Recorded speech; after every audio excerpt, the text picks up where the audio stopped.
Hi, Name. Hi, Dean. Okay, so before we get into, I have some questions for you. Before we get into the questions, what's a fractional CMO?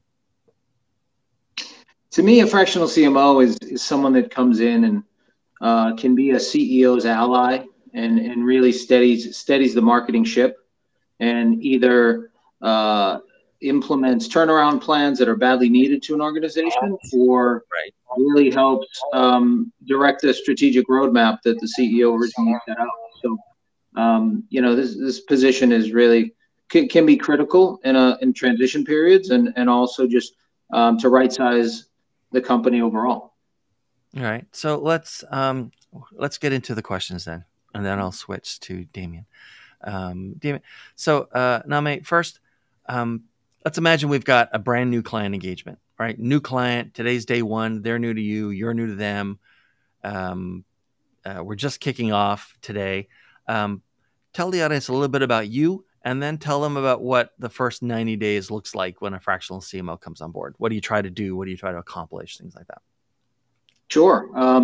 Well, my name is Nami Abouzeid. I've spent the last 20 years in marketing positions on the Las Vegas Strip, many as CMO, and for billion-dollar casino resorts and sports teams and entertainment venues. Mm-hmm. And my company, Launch Vegas, um, offers fractional CMO services to companies in hospitality, sports, entertainment. Um, Really, the important thing when I take on a client in the first 90 days is really to just do a marketing audit right away to see if it's really a downpour or a slight trickle in terms of the marketing problems at a company. It's really important to be a CEO's ally, to really gain the ear of the CEO and the trust, and also to put the internal marketing team at ease as well, because sometimes, there's some shining stars within a marketing organization that really haven't gotten their credit. And so some things could be working while others are not. And that's why a marketing audit is really important in the first 90 days to really assess what the company does well. Sometimes it's the branding is off, and sometimes it's more kind of the science of the acquisition marketing is off. So really, you got to do a marketing audit to really see what the problems under the hood are. All right. Fair enough. Hey, Damien. Hey, how's it going? Good. Thank you. So same questions, I guess. Let folks know a little bit about you, and then what do the first 90 days look like when you're the fractional CMO? Like from the CMO's point of view, what do the first 90 days look like? Great. Well, thanks for having me. Name is Damien Gomez. I've been marketing specifically in the cannabis niche for some time now. And when it comes to what the fractional CMO does the first 90 days, what I do might be a little different, only because of the space that I operate in. And, by definition, fractional CMO who someone that comes on board has an extensive background, the experience, professionalism to create and kind of strategize the marketing agenda. In this niche, a fractional CMO is kind of someone you go to that needs to move the needle very, very quickly in a very short period of time. What I like to do, honestly, in the first 90 days is really, it depends on the organization that I join. Things like team size, the talent that they currently have, the responsibilities that are being shared, what the vision is, really fully understanding what the company is about in order to prepare the strategy that needs to be executed, who's going to do it, and how it's to be done. More importantly, it's setting the realistic expectations up front with the CEO on what I can actually do with the current team is super important. And sometimes that involves auditing the existing team and suggesting modifications to certain people in different positions. Not everybody, especially in startups, there's a trend where people automatically obtain these C-suite level roles just because they were there first and not necessarily having earned the position through the corporate ladder climb the right way. And so it could be kind of awkward, but identifying areas of improvement in staffing is a pretty important thing. Then, okay, so let's switch roles then. Not you and me, you and someone else. Let's pretend that you're the client side CEO. Mm-hmm. At some point, you had to convince somebody, right, board or yourself, that you were going to spend the money for a fractional CMO for like a year, let's say. How are you getting? What as CEO? What are you doing or not doing, or what have you changed so that you're going to get maximum value out of that fractional CMO? I think delivering trust, steady wins, and really strong feedback is something any CEO can benefit from. Right. Generally, if you're a fractional CMO, you're probably joining a company that doesn't have like a fully built HR team or department. Mm-hmm. And so the CEO will probably find himself or herself wearing multiple hats at one time. Bandwidth is an issue almost for anybody in that position. And so, they could even be working a normal 9 to 5 at the same time. And right. So honesty goes a long way. And so just being really honest with the executive, the team, on what you can achieve is super important. And it also safeguards the company from making costly, decisions down the road if you can kind of get ahead of it. So for me, in my experience, value is most demonstrated by actually doing things mm-hmm. and not really talking about them. So really getting things up and running and moving the needle. I despise having meetings to have more meetings, and really nothing gets done. I think we find ourselves in that loop over and over again. And so I'm an advocate, and I try to push the value of let's get things done, not get things done perfectly, because chasing perfectionism, that will go on forever, and it becomes very expensive doing that. It's better, in my approach, to move the needle, and in that you build, the trust and the relationship that they're looking for. So I want to turn that question a little bit upside down. Nehme, you've known lots of CEOs, you've done lots of fractionally. How does a CEO waste the money that they spent? How does a company waste the money that they allocated for a fractional CMO? What do they keep doing that they should have stopped doing? Or what do they do? What do they not do that they should have done to get sort of best value out of that CMO? Well, there's that old saying in Silicon Valley, if you're going to fail, fail quickly.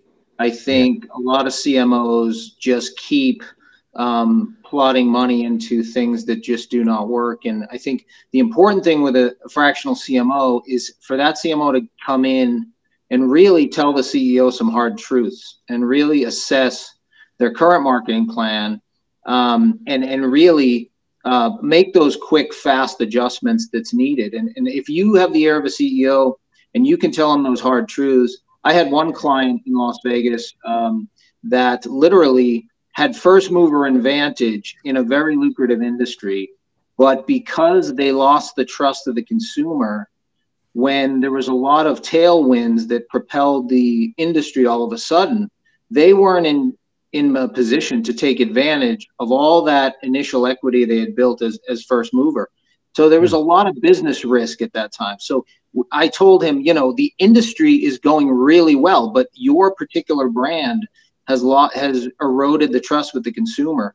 And we need to focus our marketing initiatives right now on building that trust back. So we worked on brand quite a bit because acquisition marketing wasn't simply working because they had eroded so much trust. So really what's important is to take those dollars and really be very clear about how you're allocating it, because you could shoot $1 million commercial, you could spend $250,000 on display marketing, you could buy billboards. I mean, you could mine your database. There are so many tactics that a CMO has at their disposal, and you really need someone that can really blend the art of marketing and the science of marketing, and really manage upwardly to the CEO and to the board, and really, frame that narrative of what's working. Because the last thing a board wants or a CEO wants is to come out of a meeting and still don't know which percentage of their marketing dollars working and which percent of their marketing dollars not working. They want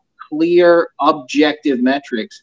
And they, if you're going to recommend a hard truth and to pivot quickly, then you need data to back it up. But once that CMO comes in, they should have a mandate to speak freely to the CEO and literally make those quick adjustments in those first 90 days, because otherwise you're just, a CEO that's pushing paper, or a CMO that's pushing paper and then minding the status quo. And that's not really what a fractional CMO is brought in to do most of the time. Right. Okay. So you're still the CEO at the client side. Okay. Stick with me for one more question. Mm-hmm. But now you're looking at the various levels of staffers on your marketing team, however big or small your marketing team is, right? They've probably had supervision, they've had management, but probably no one at the leadership level yet, right? First one. So you're CEO, you're looking at your team in marketing today, you're thinking about what they're going to look like a year from now. What's that team going to look like a year from now? It really depends on industry and the way, whether they have a centralized, decentralized structure. But, you could recommend a mix of internal and external resources. You could have people, in Las Vegas, we tend to have people on site as much as possible. But nowadays, more people are hybrid and work from anywhere. But really, it's a function of the talent of your team, whether you can buy that expertise elsewhere at a cheaper rate. And whether you can scale appropriately. So it's a mix of probably legacy hires, internal, weed out the poor performers, and then external resources. And those could be boutique agencies, those could be big box agencies, or they could be basically freelancers. But really, I think every industry is different, and every organization has a different structure. But I think, it's best when the buck stops with the CMO in terms of communications and marketing and media acquisition. It's good that all those functions rest under one CMO, and then that CMO has both the responsibility and the authority as CMO to get things done. But I would say whether you're internal or external is less important, as long as what is a commodity function and what is something that really offers longer term competitive advantage. When I was at Wynn Resorts, we put a large premium on brand, because Wynn is the premium brand in the casino resort industry. So those functions tend to stay in house because brand equity and brand continuity is so important. But things like digital media buying and other things can often be off-roaded to an agency pretty easily. And Damien, how about you? How should that team be different or better, say, a year from now, once a fractional CMO has been around for a bit? Yeah, that's a great question. In most instances, a fractional CMO's time with the company is kind of short-lived. It doesn't go beyond, 3 years at most, I think, in most instances. And so what I like to do is, how that team would change is identifying the talent from within the team, who you can recognize are the ones that, should be leaders, should be transitioning, what type of mentoring they might need to get to that next level. It also, when entering that space, one of the benefits that a fractional CMO provides is now it's all their fault, right? It's all our fault as a fractional CMO if things don't pan out. And so if you go into a team and they already have opinions on what they feel the marketing direction should be, you kind of interrupt that and say, hey guys, this is the direction, this is how we're all going to work together, and these are the lanes that you need to focus on. So it really helps them identify and work on their particular skill sets, so that as the year progresses, they become better at what they do, right? Because they're not trying to do someone else's job. And also, like we had touched on earlier, when people wear multiple hats within a department, it's common to find people that are doing, display ads, but they're also doing graphic design work at the same time, and they're trying to get email copy out. You really want to, identify that, hey, look, you're good at what you do, but you may not be great at it. This responsibility should probably be offboarded. How do we scale the company? How do we bring in more talent so that everybody can do a great job at what they do? Right. And another thing that might happen is where they might have attempted certain strategies prior to you coming on board, but they just didn't have a great rollout, or it wasn't successful. And it might have been because maybe a few tiny things were overlooked, or they didn't implement strategy the right way, or they just didn't have that playbook or the secret sauce to make it pop, right?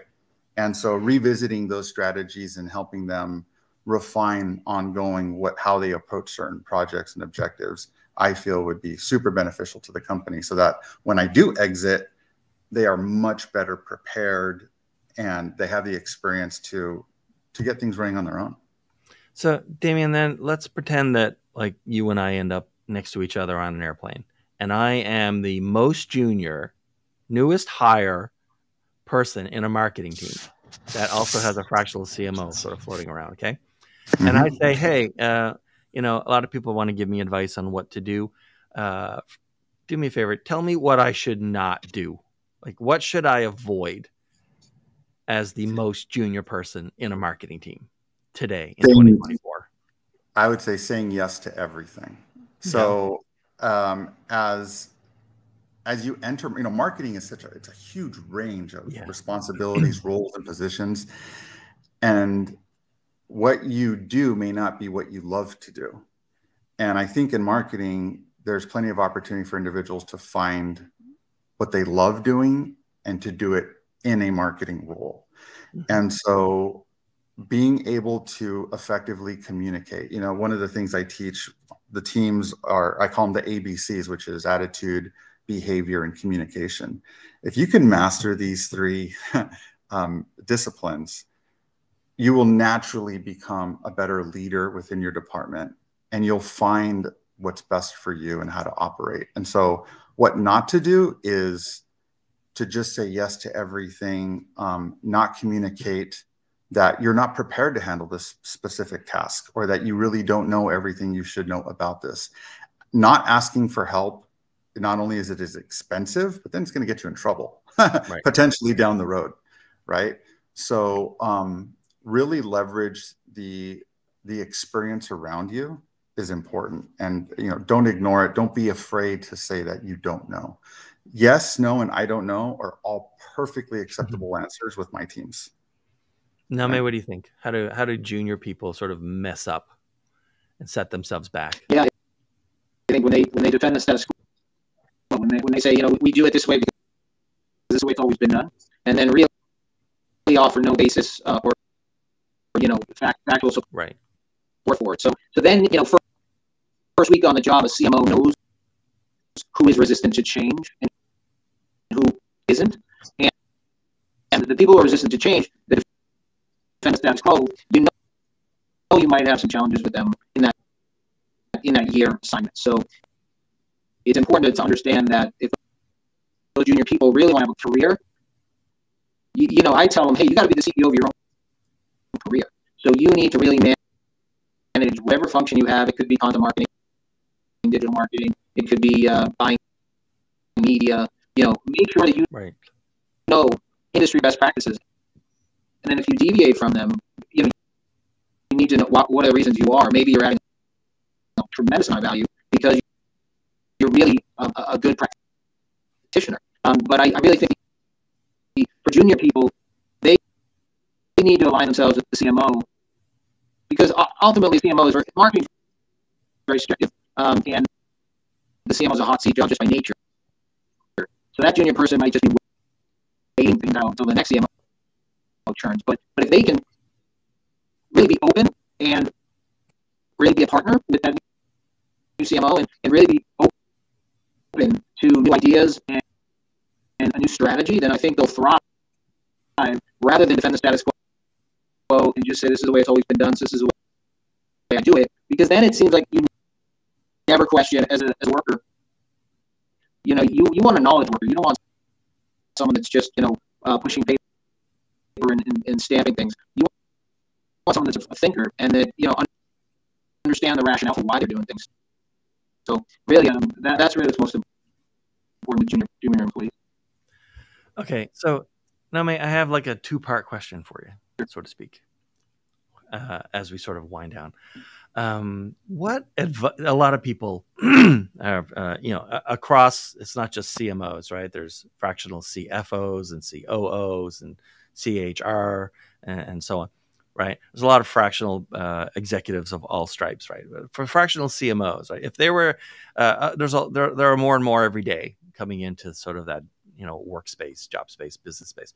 What advice would you give? This is part one of my question. What advice would you give to someone who's just starting out today as a fractional CMO? And you can ask Damien any question you want. That's part two. And then Damien's going to answer the same thing and ask you a question. So just to recap, right? What advice would you give someone today who's just started off as a fractional CMO? And ask Damien any question you want. Wild card. Great. Okay.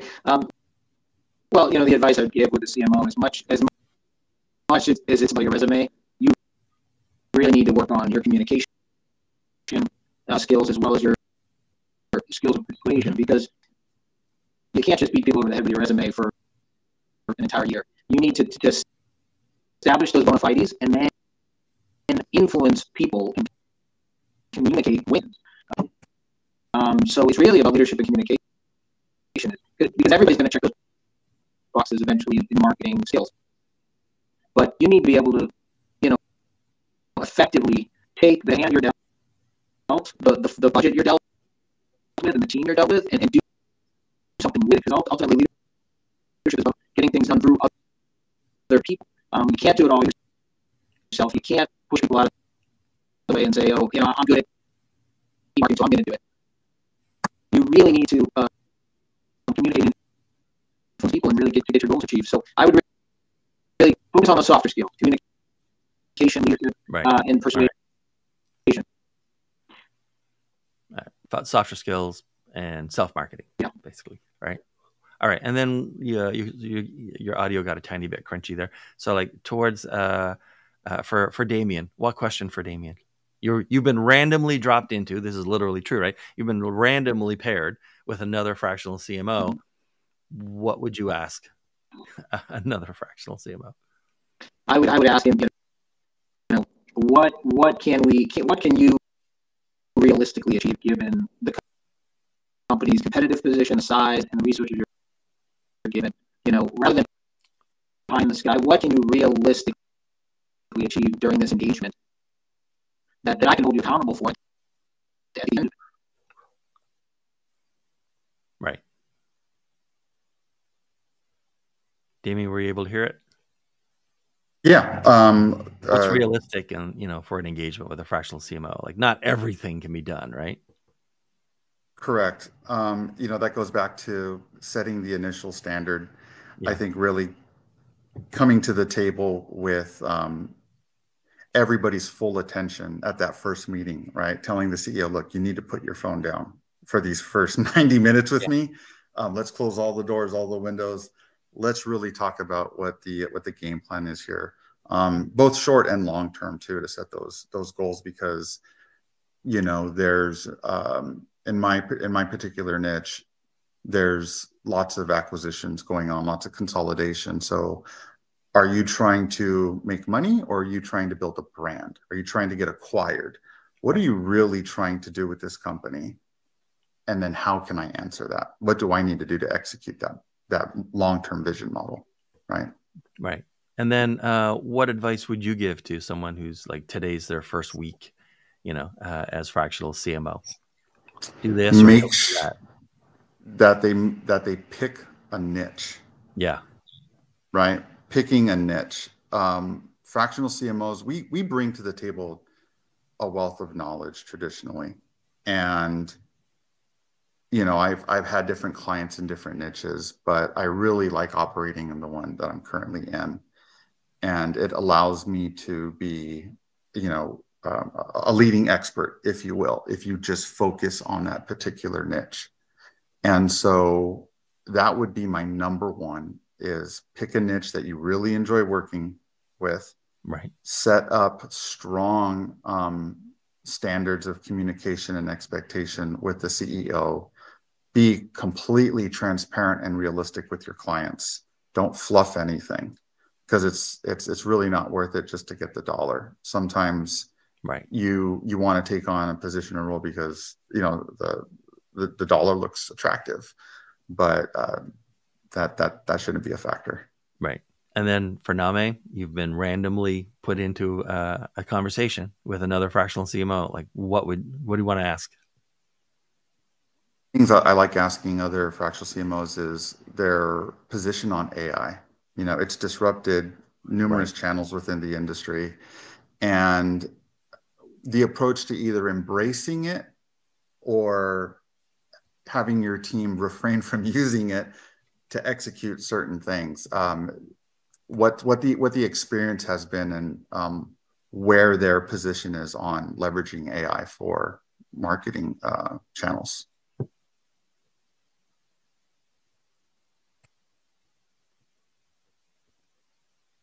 Nehme, can you hear us? Yeah. I mean, AI is really important. In fact, right now I'm taking an executive management course in Northwestern called AI Applications for Growth.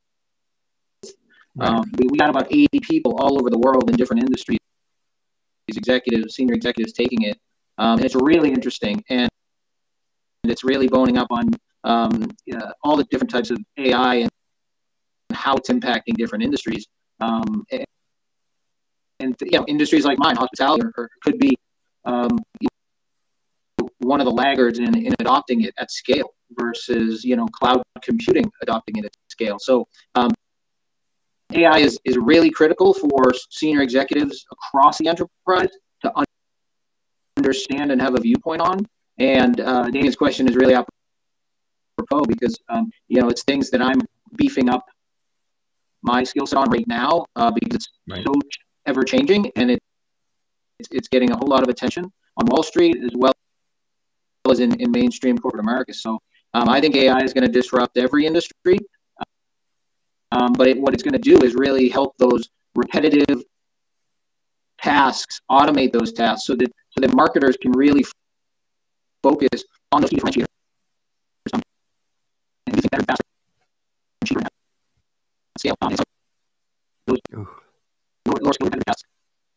I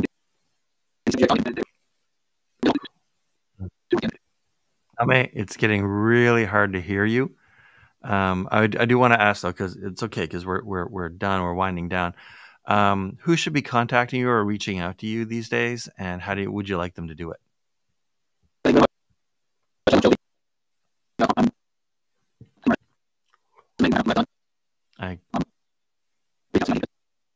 I think we're gonna have to go by what's on screen.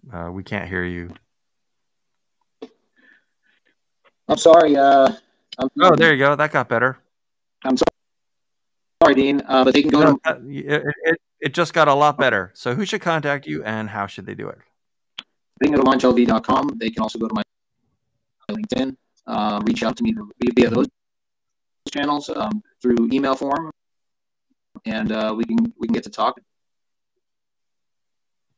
All right, sounds good. And then Damien, who should be reaching out to you these days, and how do you want them to do it? Well, definitely if they're in the cannabis niche, give me a jingle. The best way to do it is through LinkedIn, just because I get bombarded with a gajillion emails a day and all my inboxes every day, like everybody else, I imagine. Yeah. But LinkedIn, I like to pay particular attention to. Gives me a chance to do a little bit of research on my own. Right. Before I engage in the conversation. So, yeah. All right. Well, guys, thank you both so much for being here today. And thanks, Nehme, and thanks, Damien. And thanks for watching. You're probably watching this on a clip if the analytics tell us anything. And so hopefully we were entertaining for the 30 seconds to 3 minutes that you watch this. And that's it for me. See you next time. Bye. Thanks, Dean.